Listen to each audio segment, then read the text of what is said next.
उपस्थित सज्जनों और देवियों, ध्यान को एकाग्र करें, बातचीत बंद करें, सत्संग में मन लगाएं, सीधे बैठ जाएं। बहुत देर तक सत्संग नहीं होगा, मिनटों में होगा, घंटों में नहीं होगा, क्योंकि उसके बाद सभी का भोजन भंडारा का प्रोग्राम है। फिर सभी को अपने अपने यथास्थान जाना भी है, इसलिए समय को देखते हुए संक्षिप्त ही कार्यक्रम किया जाएगा।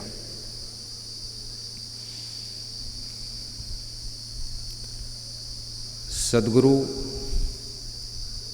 कबीर साहब से किसी भक्त ने प्रश्न पूछा है, इस संसार की सच्चाई क्या है, वास्तविकता क्या है,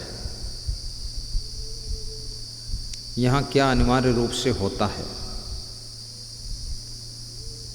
तो संत कबीर कहते हैं, जगत का शाश्वत नियम है, आया है सो जाएगा, राजा रंक फकीर। आया है सो जाएगा, राजा रंक फकीर। एक सिंहासन चढ़ी चले, एक बंधे जात जंजीर।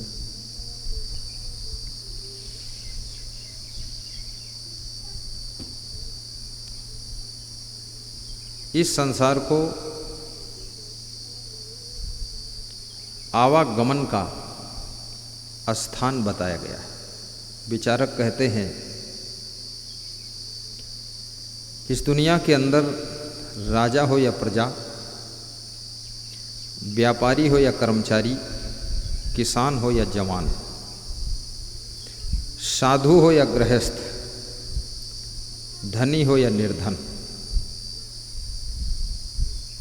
जो भी संसार में पशु पक्षी, कीड़ा मकोड़ा, मनुष्य, नर नारी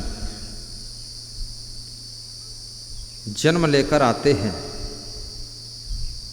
एक दिन वे शरीर और संसार छोड़कर जाते भी हैं। आना और जाना ये संसार का नियम है। परंतु जब किसी बच्चे का जन्म घर में होता है, तो जिसके घर में जन्म होता है उसको खुशी होती है, उसको बहुत प्रसन्नता होती है। लेकिन यदि आपके घर में किसी बच्चे का जन्म हुआ है, तो इसका अर्थ क्या है? किसी न किसी के घर में किसी की मृत्यु हुई है, और जहाँ पर मृत्यु हुई है वहाँ से वो आत्मा यात्रा करते करते आपके घर में आकर 9 महीने किसी नारी के गर्भ में शरीर का निर्माण करती है, और 9 महीने बाद शरीर का जन्म हो जाता है। जहाँ पर उस व्यक्ति की मृत्यु हुई है वहाँ तो रोना धोना है, शोक है, दुख है। लेकिन जिस घर में नए बालक, नए बालिका का जन्म हुआ है, वहाँ खुशी और आनंद के समाचार हैं। परंतु ये भी याद रखना, मरता कौन है? क्या आत्मा मर जाती है? आत्मा को अमर बताया गया है।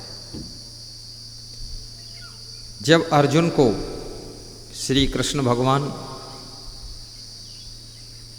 कुरुक्षेत्र के मैदान में, हरियाणा में, कुरुक्षेत्र हरियाणा में है, वहाँ ज्ञान का उपदेश कर रहे थे।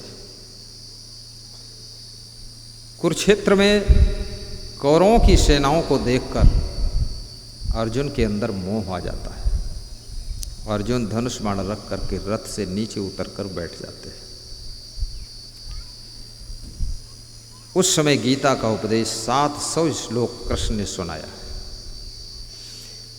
अर्जुन के मोह को भंग करने के लिए, अर्जुन को कर्तव्यों पर स्थापित करने के लिए और अर्जुन को जो कुछ करने के लिए आए थे वो करने के लिए, तैयार करने के लिए कृष्ण को 700 श्लोक की गीता सुनानी पड़ी है। उनमें से 3 श्लोक आपको सुनाता हूं जो आत्मज्ञान दिया है।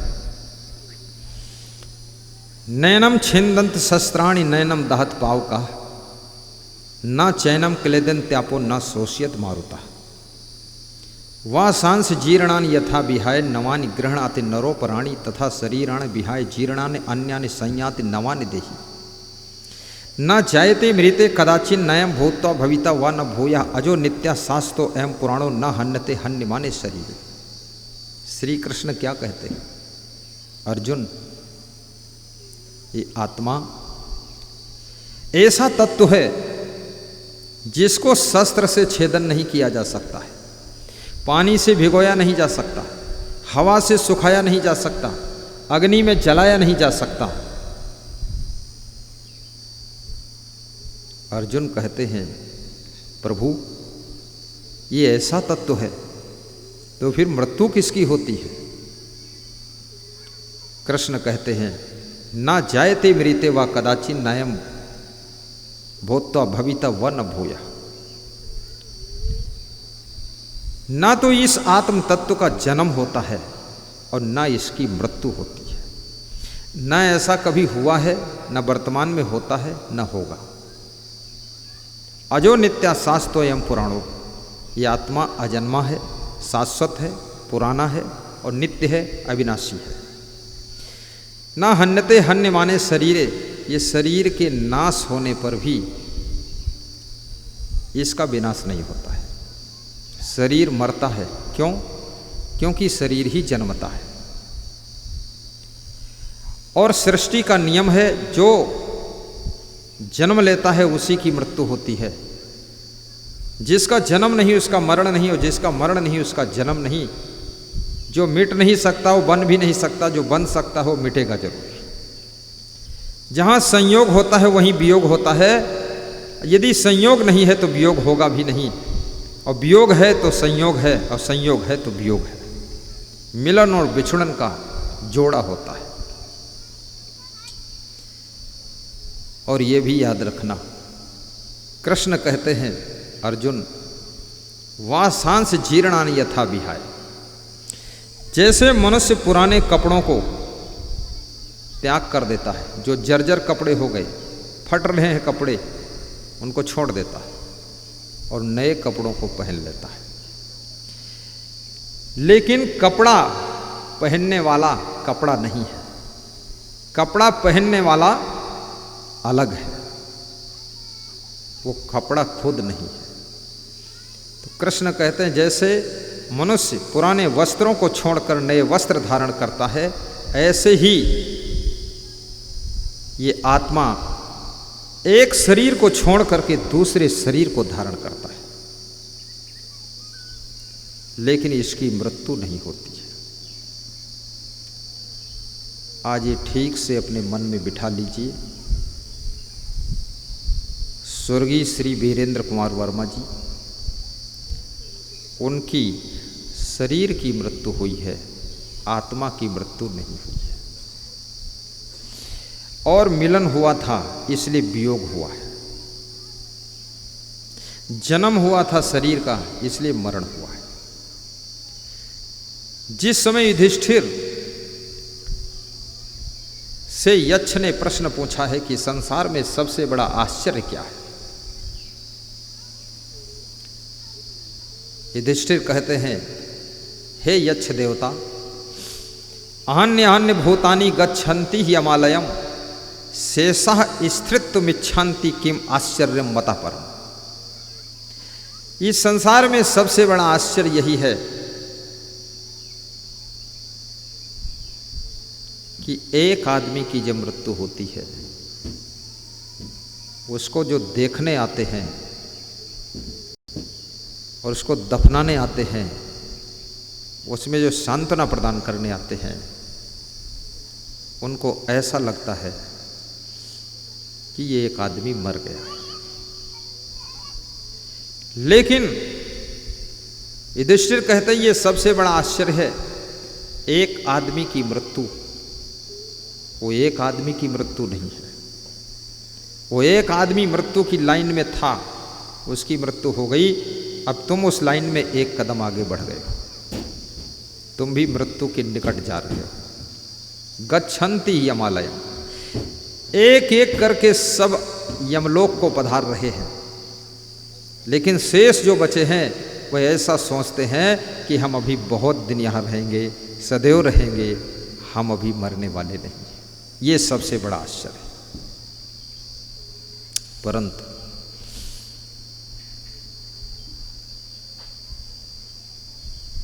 मृत्यु का किसी को पता नहीं है। बहाने अनेक होते हैं, मृत्यु एक होती है। और इसलिए इस संसार का नाम मृत्युलोक है, इसका नाम अमरलोक नहीं है, इसे मृत्युलोक कहते हैं। यहाँ जो भी आया है, जिस दिन जन्म होता है उसी दिन से मरना शुरू हो जाता है।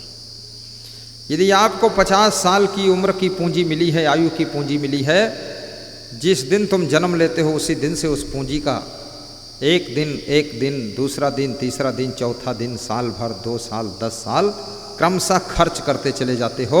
एक दिन संपूर्ण 50 वर्ष की आयु की पूंजी खर्च हो जाती है और उसने सांस थम जाती है और तब तुम मर जाते हो। लोग कहते हैं आज इनकी मृत्यु हो गई,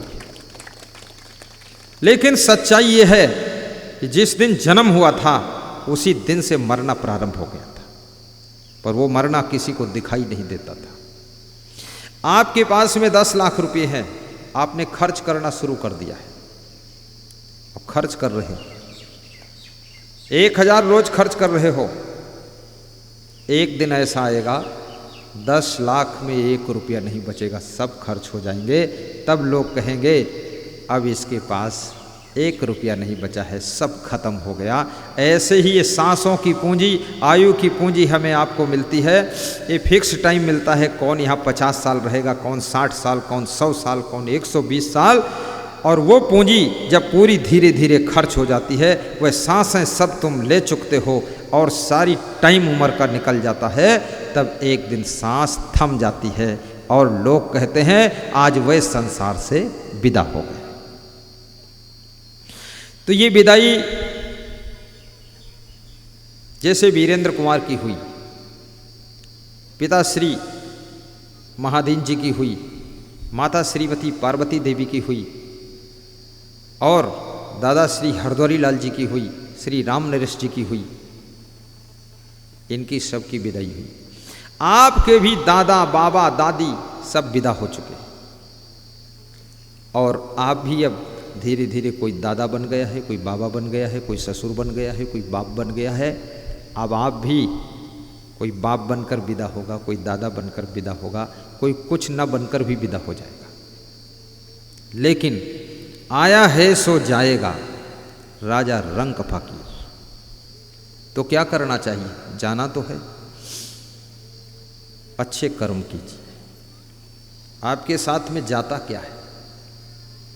अच्छी बुरी कमाई साथी तेरा वही है। धनदार गृह कुटुंबी नहीं साथ में चलेंगे, अच्छी बुरी कमाई साथी तेरा वही है। न तो धन जाता है साथ में, न मकान जाता है, न पत्नी जाती है, न पति जाता है, न परिवार जाता है, न जमीन जगह जाती है, गाड़ी लाड़ी बाड़ी साड़ी कुछ भी साथ नहीं जाता, और ये शरीर भी साथ नहीं जाता है, ये भी इधर पड़ा रहता है। केवल आत्मा पंछी। कभी जी एक भजन गाया करते थे, पंछी उड़ गई हैं पिंजड़ा नहीं है काम। वो उनका मशहूर भजन था, हम बचपन में सुनते रहते थे। ये हमारे नीरज साहब भी गाया करते थे, सब साधु गाते रहते हैं कि पंछी उड़ गए हैं पिंजड़ा नहीं है काम। पिंजड़ा कौन है? ये शरीर है। लेकिन इस पिंजड़े में विशेषता है, ये 10 द्वारे का पिंजड़ा, इसमें 10 द्वार है और सब द्वार खुला है, और फिर भी पंछी बैठा है, उड़कर भागता नहीं। तुम जिस पिंजड़े में पंछी को बंद करते हो उसका फाटक भी बंद कर देते हो, नहीं उड़ के भाग जाएगा। और ये 10 द्वारे का पिंजड़ा, आँख का द्वार, नाक का द्वार, कान का द्वार और द्वार, कुल मिला के 10 द्वार। तामे पंछी पौन, उड़बे को अचरज, रहिबे को अचरज बड़ा, जात अचंभव कौन। इस शरीर रूपी पिंजड़े में ये पंछी, आत्मा पंछी बैठा हुआ है, यही जीव पंछी। आश्चर्य यह है कि उड़कर जाता क्यों नहीं है, ये बैठा क्यों है। लेकिन जब तक इसका वक्त पूरा नहीं होता है तब तक इस शरीर रूपी पिंजड़े को छोड़ता नहीं। कितने लोग स्वयं कहते हैं, जो उनको मिलने आता है बीमार हो जाते हैं, कहते हैं भगवान से कहे तो हमको ले जाए। उनके शरीर में दर्द हो रहा है, उनके घर के लोग भी कहते हैं अब इनके लिए कोई मंत्र पढ़ो, ये जाएं जल्दी, अब बहुत दुखी हैं ये, अब इनके कारण घर पूरा दुखी है। मैं छत्तीसगढ़ प्रदेश में किसी के घर पे पधरौनी गया था, तो कोई बहुत बीमार था, तो उसको देखने के लिए गया। तो उसने कहा कि बस हमारे लिए यही प्रार्थना कर दो कि भगवान अब जल्दी हमें उठा कर ले जाए यहाँ से। तो हमने कहा मैं प्रार्थना कर दूँ, तुम 10 साल और रहो। बोले 10 मिनट रहने का मन नहीं है। तो हमने कहा क्या हुआ? बोले बहुत दर्द है सर। मैंने कहा कहाँ दर्द है? बोले रग रग में दर्द है, नस नस में दर्द है। तो मैंने कहा दवा खा लो। बोले पेट मेडिकल स्टोर बन गया है, बहुत खाए कोई फायदा नहीं। घर के लोग बोले कि अब इनके लिए भगवान से फरियाद कर दो, ये अब दुनिया में नहीं रहना चाहते हो, बहुत तकलीफ में है। ऐसी ऐसी बीमारियां हैं जो आदमी की छटपन को देख करके, तड़प को देख करके तुम भी यही प्रार्थना करोगे कि अब ये दुनिया से चले जाए तो ठीक है, और वो भी यही प्रार्थना करता मैं यहाँ से चला जाऊँ। और मौत भी सबकी जुदा जुदा तरीके से होती है। कुछ लोग तो बहुत दिनों तक बीमार रहते हैं, रगड़ी मारते हैं, तब जा करके 10 साल बाद कहीं देहांत होता है। वो जिंदगी मरने से भी ज़्यादा बदतर हो जाती है। लेकिन बड़ी अच्छी बात है, वीरेंद्र जी की मौत भोजन करके मैंने सुना है ऑफिस गए, अपनी कुर्सी पर बैठे 1-1.5 घंटे काम किया, अपने साथियों से कहा इनो पाउडर ले आओ जरा खा लें, गैस बनी पेट में। वो पाउडर लेने गए, आधा मिनट में देहांत हो गया। दवा भी नहीं खाया, न कुछ लफड़ा, न किसी कुछ। मरते तो सभी हैं, लेकिन जो एक झटके में संसार से मरकर चला जाता है उसको इस शरीर के माध्यम से असह्य दुख सहना नहीं पड़ता है। और याद रखना, अमर कोई नहीं है। मैं यहाँ प्रवचन कर रहा हूँ, मेरी भी ऐसे एक दिन मृत्यु होगी। आप सुन रहे हो, आपकी भी ऐसी मृत्यु होगी। लेकिन मरने का मतलब क्या होता है? मृत्यु होगी तो क्या मकान बनाना चाहिए कि नहीं बनाना चाहिए? गाड़ी खरीदना चाहिए कि नहीं खरीदना चाहिए? परिवार के लिए कुछ कमाना चाहिए कि नहीं कमाना चाहिए? परिवार के लिए कमाना भी चाहिए, सर्विस भी करना चाहिए, बिजनेस भी करना चाहिए, खेती बाड़ी भी करना चाहिए, उन्नति भी करना चाहिए। यदि आपके अंदर लक्षण हैं तो राजनीति भी करना चाहिए। और जो भी करने के लिए इस सृष्टि में आए हुए हो उसको आप करिए। क्योंकि आपका जन्म हुआ था तो किसी मकान में हुआ था, किसी कमरे में हुआ था। वो मकान आपने नहीं बनाया था, आपके बाप ने बनाया था, या आपके बाप के बाप ने बनाया था। तो तुम्हारा भी फर्ज बनता है, अपने बाप के बनाए हुए मकान में आपने जन्म लिया था, तो आपके बनाए हुए मकान में आपके भी नाती पोता जन्म ले, तब उस फर्ज से, उस कर्ज से तुम मुक्त हो सकते हो। इसलिए मकान भी बनाना चाहिए। ऐसा नहीं है कि मरना ही है, अब मौत तो होनी ही है, अब सब कुछ नहीं करूँगा। गाड़ी भी लेना चाहिए, उन्नति भी करना चाहिए। आज मैंने वीरेंद्र जी के पुत्र से कहा, खड़े हो बाबा, ये विशाल दास है। हमने कहा तुम डीएम बनना चाहते हो, हिम्मत मत हारना। पिताजी चले गए हैं, लेकिन तुम्हारी माताजी है, तुम हो, परिवार है, जॉर्ज वाशिंगटन 23 साल की उम्र में अमेरिका के राष्ट्रपति बने थे, इतने बड़े देश का संचालन किया था, तो तुम क्या अपनी जिंदगी का संचालन नहीं कर सकते हो? तुम्हारी 20 साल उम्र है, हिम्मत नहीं हारना चाहिए। साहस और धैर्य से छोटा सा छोटा आदमी बड़ा सा बड़ा काम करके दिखा देता है। जिसका साहस धैर्य टूट जाता है, बड़े बड़े शक्तिशाली लोग जीरो पर पहुंच जाते हैं। बैठ जाओ।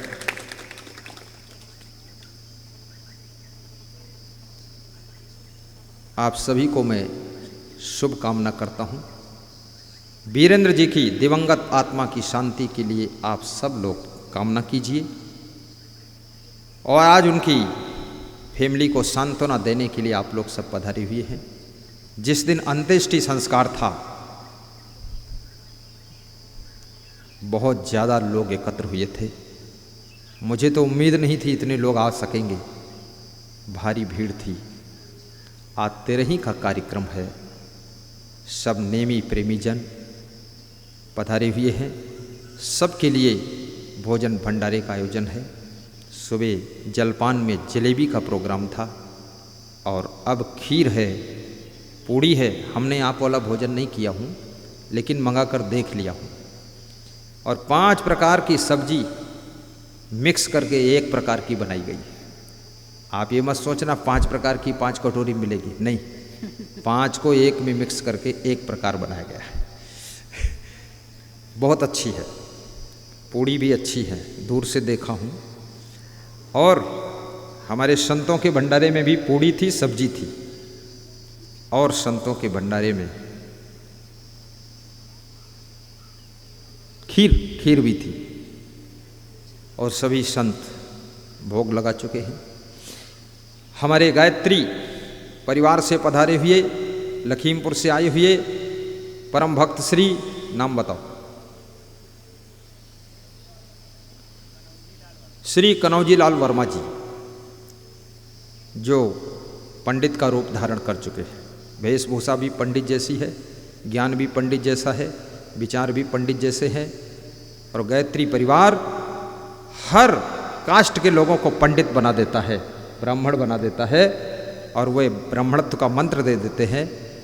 तो इन्होंने हवन कराया यहाँ। बहुत मंत्र पढ़े हैं, पर चुप्पे चुप्पे पढ़ा है, माइक अब नहीं बोला है। हमने सोचा बहुत बढ़िया मंत्र पढ़ दिया, अच्छा है। हवन भी हुआ है। और अब मैं इस परिवार से आपका परिचय करा देता हूँ। बस अच्छे कर्म करना, अच्छा मकान भी बनाना, अच्छी गाड़ी भी लाना, अच्छी उन्नति भी करना, और दिवंगत आत्मा को शांति मिले ऐसे सत्कर्म भी करना।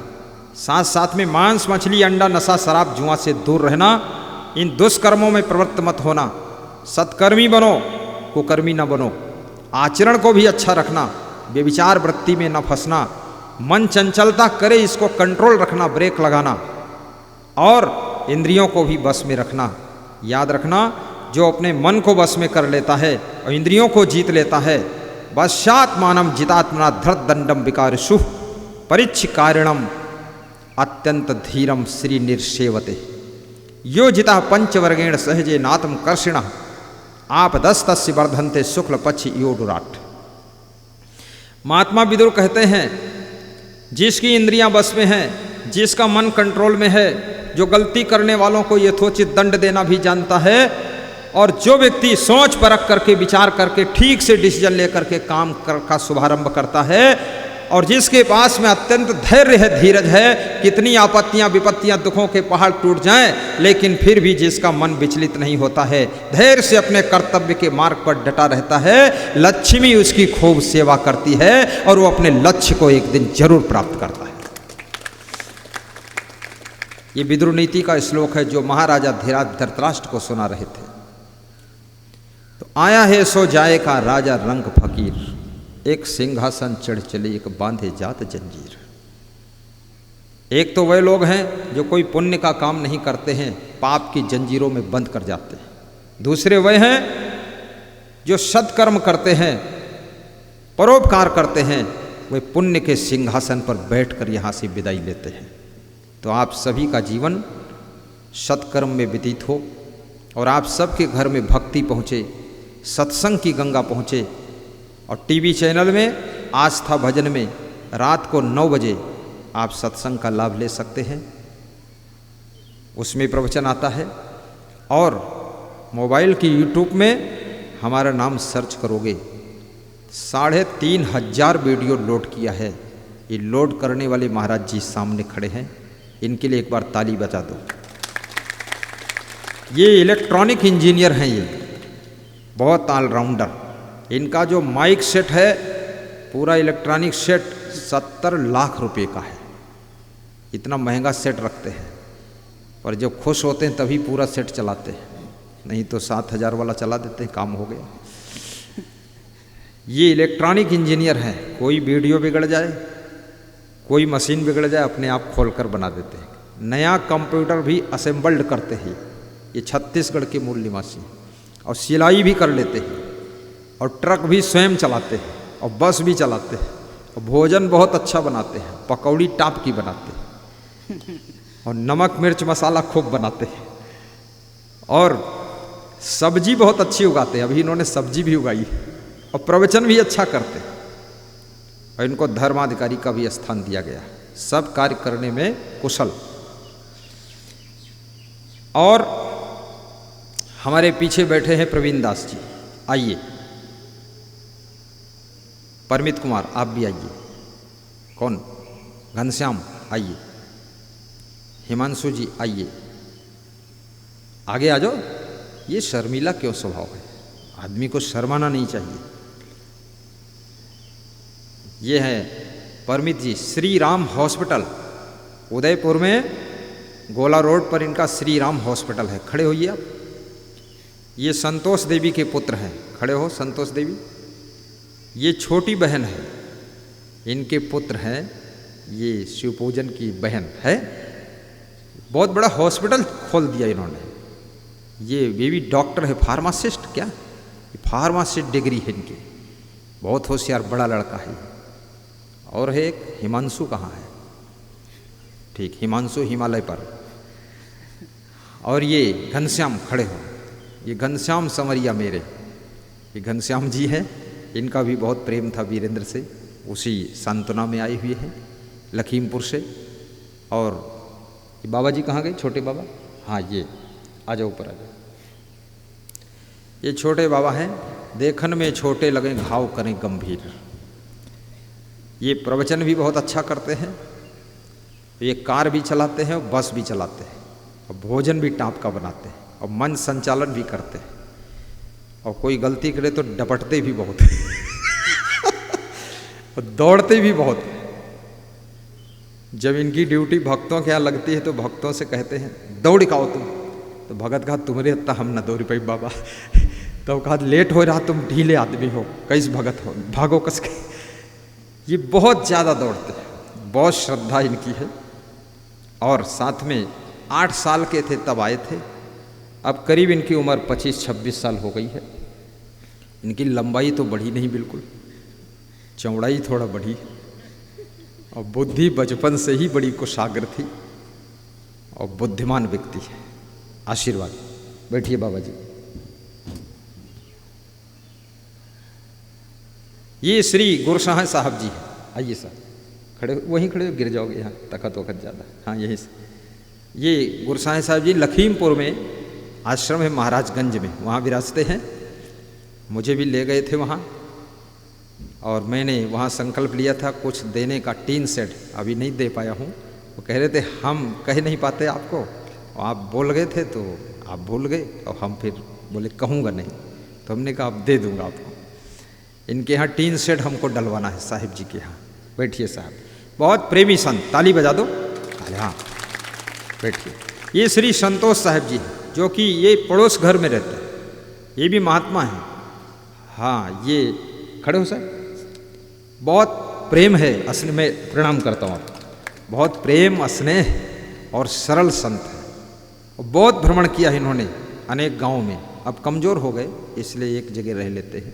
बैठिए साहब। साहिब बंदगी, साहिब बंदगी। अब सबका परिचय लगभग हो चुका है। अभी इस परिवार को मैं बुलाकर परिचय करा देता हूँ। नंबर 1 राजेश कुमार जी, जो इस घर के भाइयों में सबसे बड़े हैं। फिर वीरेंद्र कुमार जी थे, जो परलोकवासी हो गए। फिर हैं विनोद कुमार जी, आइए विनोद कुमार जी, विनोद कुमार को ले आओ। फिर हैं श्रवण कुमार जी, इधर आ जाओ, यहाँ पास में आना पड़ेगा, व्यास गादी के पास। फिर हैं एसपी सिंह, आइए यहाँ पास में आओ, आओ। श्रवण कुमार तुम भी आओ। फिर हैं ये रोहित कुमार जी, फिर हैं सूरज कुमार, फिर हैं प्रशांत कुमार, फिर हैं विशाल कुमार, आइए। श्रीमती निर्मला देवी और श्रीमती संतोष देवी और श्रीमती मूला देवी, किरण देवी और नाम भूल गया, रागिनी देवी और एक और विद्यावती देवी। चलिए और आइए यहाँ नीचे आ जाओ, ऊपर आ जाओ, कोई बात नहीं, चलेगा चलेगा चलेगा, आ जाओ आ जाओ, यहाँ सामने हो, यहाँ परिचय करा देंगे, आ जाओ ना इधर। हाँ आ जाओ आ जाओ, लाइन से खड़े हो। चलिए रोहित कुमार फटाफट। देखिए ये अब इस घर के मुखिया इनके पिताजी थे श्री महादीन जी, वो अब नहीं हैं। वीरेंद्र जी थे, वो भी नहीं हैं, इनके भाई। तो अब इन लोगों से आपका परिचय भी होना जरूरी है और इनको भी आपका परिचय करना जरूरी है, पहचान हो, क्योंकि आगे की व्यवस्था इन्हीं लोगों को संभालना है। लाइन से खड़े हो जाओ, सब लाइन से, वीडियो शूटिंग कर दो। विनोद दास को बुलाओ, प्रवीण दास।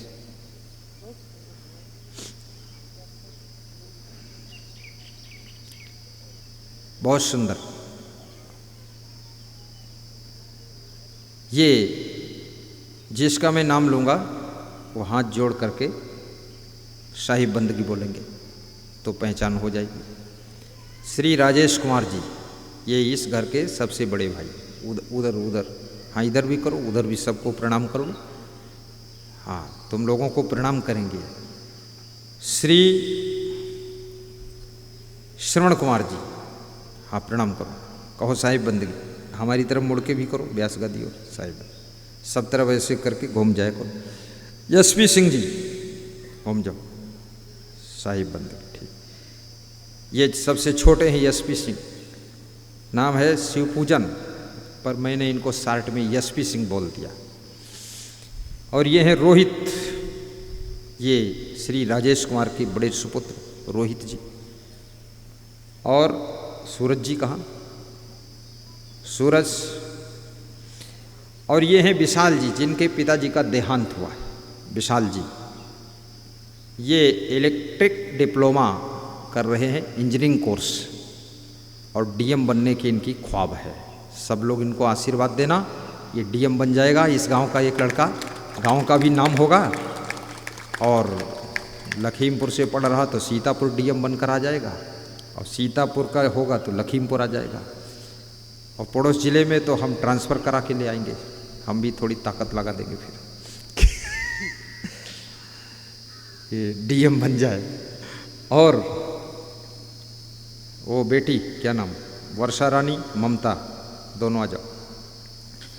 ये इनकी दो बहनें हैं। ये जम्मू कश्मीर में इंजीनियर सर्विस कर रही बेटी है, आगे वाली, इसका नाम वर्षा है। ये बहुत रो रही थी जब वीरेंद्र का देहांत हुआ, तो अस्पताल में उनके पैरों की तरफ हाथ जोड़कर बैठकर ओम नमः शिवाय, ओम नमः शिवाय मंत्र पढ़ रही थी। हमसे कह रही थी हमारे पापा बच जाएंगे, कुछ हुआ तो नहीं है।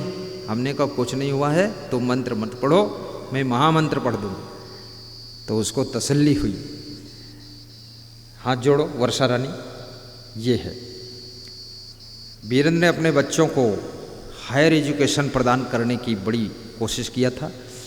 वो छोटी बेटी है उनकी, ममता रानी, ये पढ़ने में 95% नंबर 98% लाती है, 100 में 100 कर देती है, टॉपर है। ये भी आईएएस करना चाहती है, डीएम बनना चाहती है।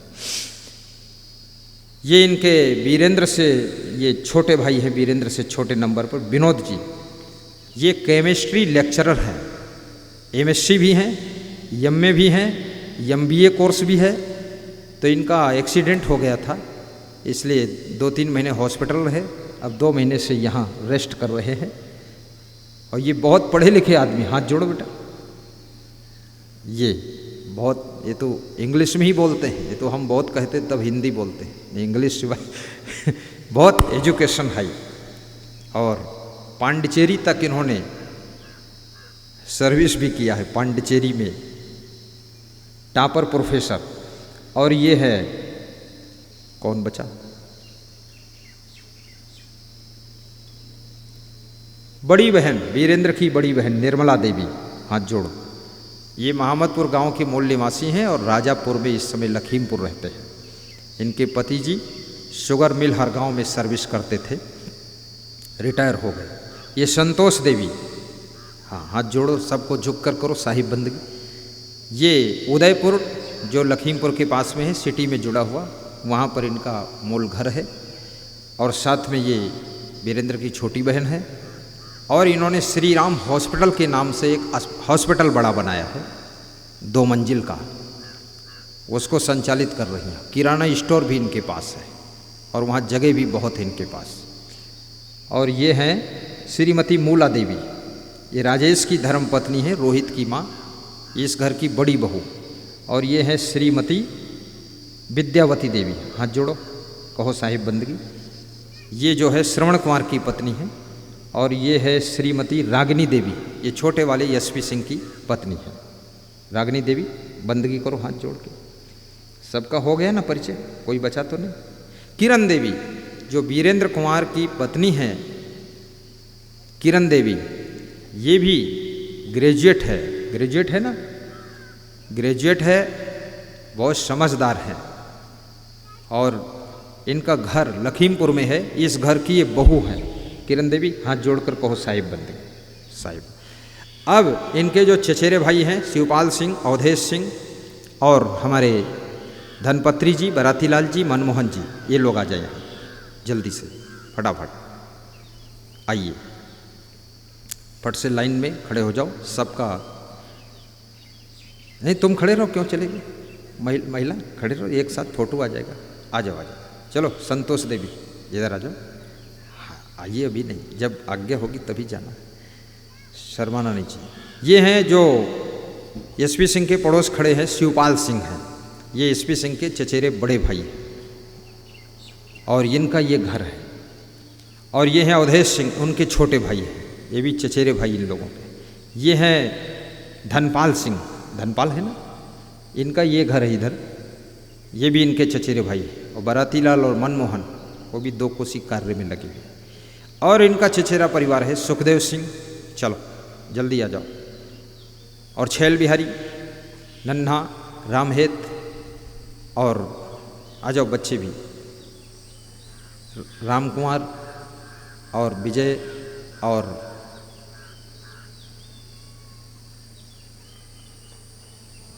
बस इतना ही है। सिपाही लाल, सिपाही लाल राम निवास, देखो लंबा है, भूल जाए तो बहुत गड़बड़ हो जाए, दुख लग जाएगा। आइए सबका वीडियो शूटिंग कर दो, दौड़ कर आइए, तेज चाल में आइए।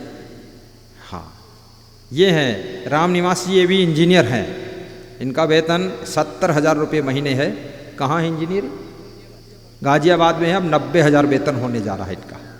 हाथ जोड़ो इंजीनियर साहब, आइए। और ये इनके पिताजी सिपाही लाल जी, हाथ जोड़िए, ये पड़सड़ा मूल निवासी हैं, इनका लड़का इंजीनियर है। और ये छैल बिहारी जी, इनका भी उधर पड़ोस में घर है। साहिब बंदगी बोला करो हाथ जोड़ के।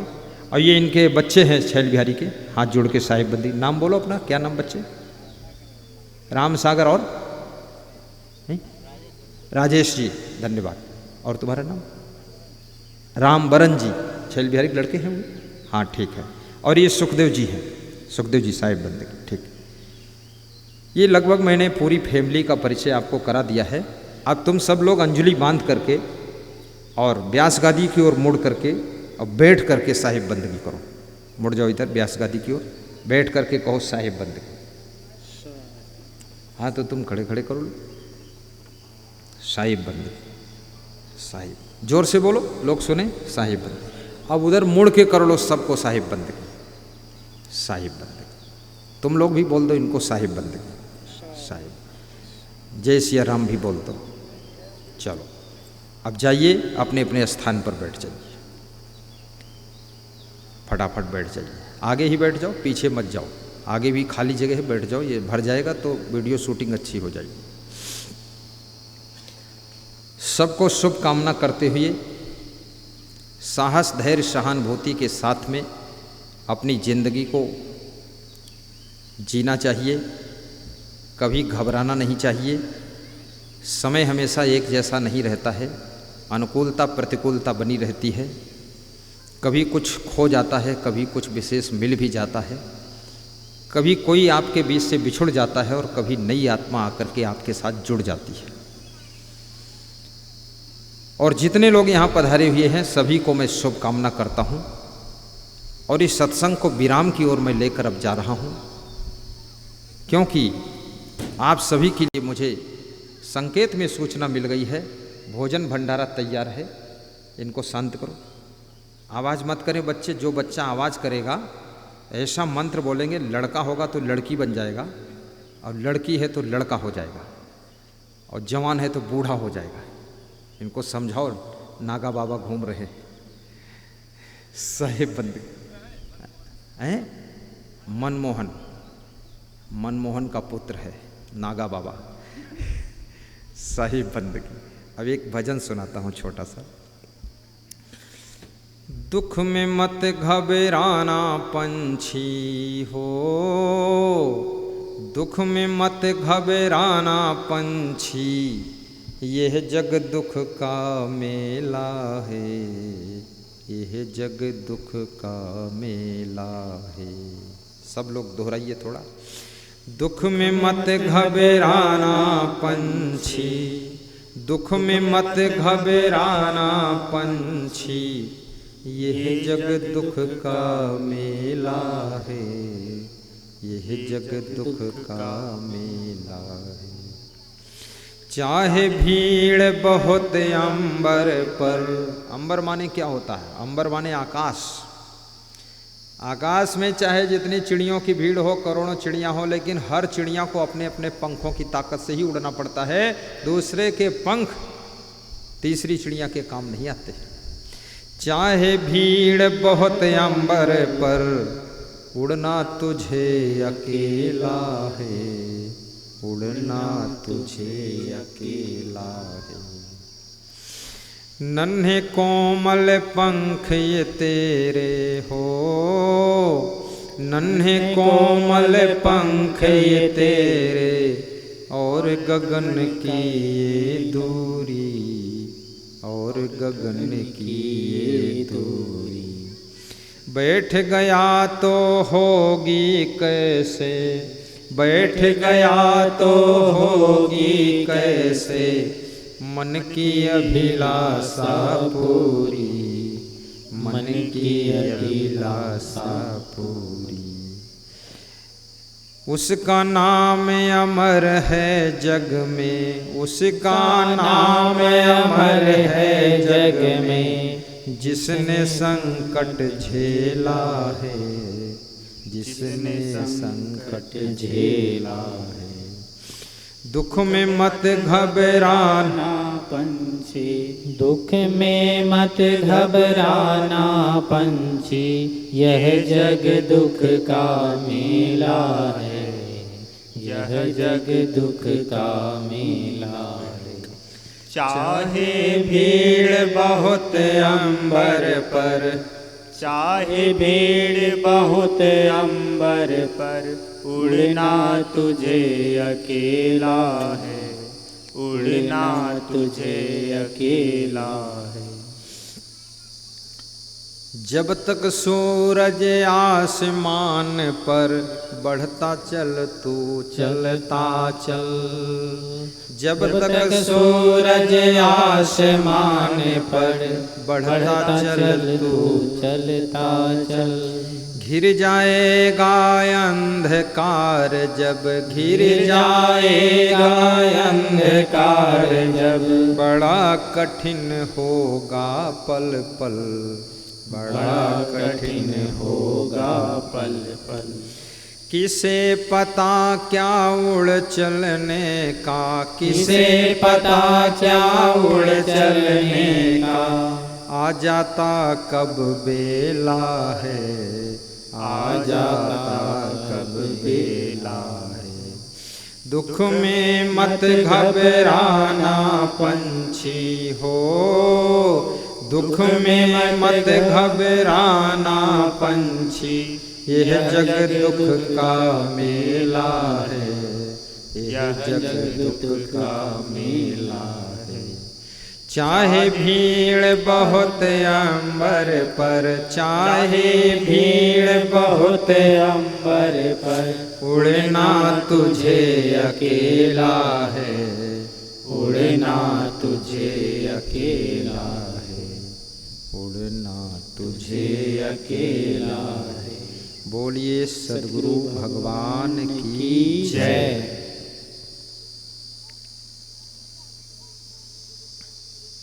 घुटनों पे हाथ रख ले, पहली अंगुली अंगूठा जोड़ ले, 3 अंगुलियां फैला ले, रीढ़ को सीधा कर ले।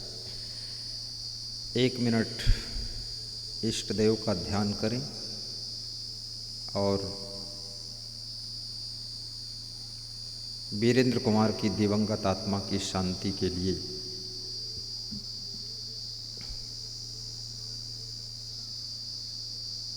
शुभ कामना करें। सर्वे भवन्तु सुखिनः, सर्वे सन्तु निरामयाः, सर्वे भद्राणि पश्यन्तु, मा कश्चित् दुःखभाग् भवेत्। ध्यानमूलं गुरुर्मूर्ति, पूजामूलं गुरुपदम्, मंत्रमूलं गुरुर्वाक्यं, मोक्षमूलं गुरुकृपा।